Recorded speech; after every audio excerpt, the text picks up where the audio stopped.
But I remember how we marched and how we protested. And I'm prepared to do it again. If you treat me like you treated me in the 60s, I'm going to respond the way I responded in the 60s.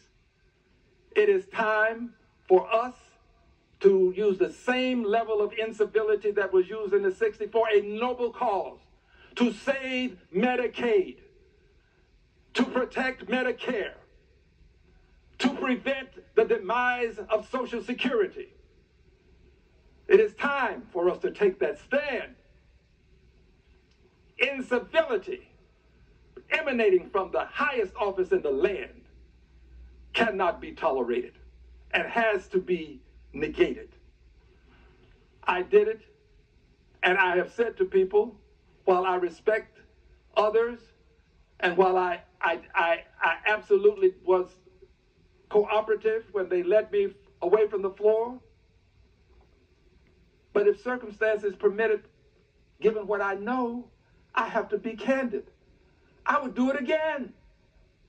I would do it because I care about these people on Medicaid. For edification purposes, the state of Texas was accorded $100 billion. 100 billion Medicaid dollars. 100 billion Medicaid dollars sent to the state of Texas to help poor people. And what did the state of Texas do?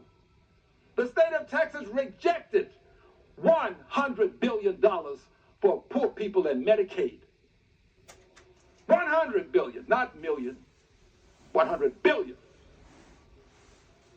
State of Texas does not have the goodwill necessary to manage Medicaid dollars.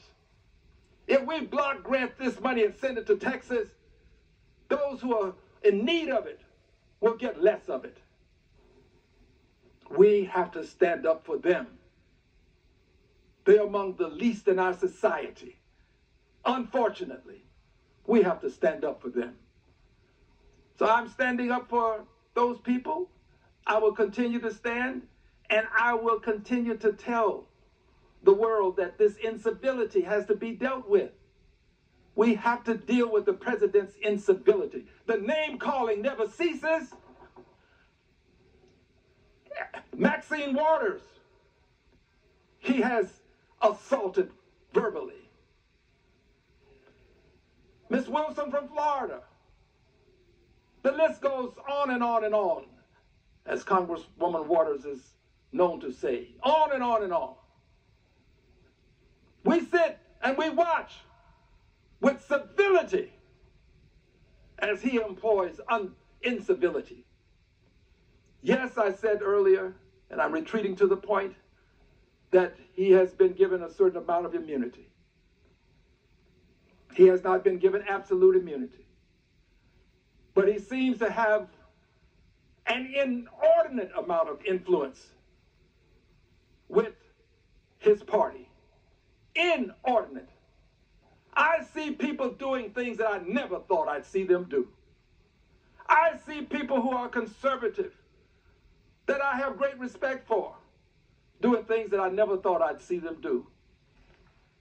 I'm not calling names.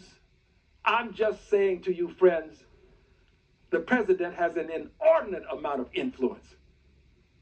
Inordinate, unusual, incomprehensible amount of influence. So, the courts have given him a certain amount of immunity. His party has given him carte blanche to say anything, to come before the joint session of Congress and use the word lunatics as he refers to Democrats. The only thing left in ordinary times would be the courts. The court.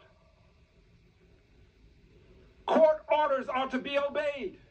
I don't always like them, but I remember what John Lewis explained to me about peaceful protest. Protest, the court orders you to do certain things. You don't have to agree with it, but you do it. You'll be willing to suffer the consequences. Well, the courts are right now in the midst of, as best as they can, trying to give us the laws necessary to prevent certain things from happening. Mass layoffs. Mass layoffs have to be taken to court. Mass layoffs, no due process, no thought of what's happening in the lives of these people, that you just take a pen and with the stroke of a pen, you're off. No concern about children in school, no concern about loved ones who may be ill that they're taking care of, being the chief breadwinner for the family, no concern. You got billions, Mr. Musk. Why should you care about the concerns of people who have much less, who are working every day to eke out a living? You have billions. You shouldn't worry about them. Worry about making more money. Go to the moon. Well, they don't have that luxury. I'm going to stand for them.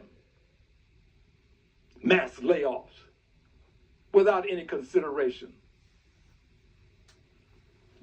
I just believe that this level of behavior, if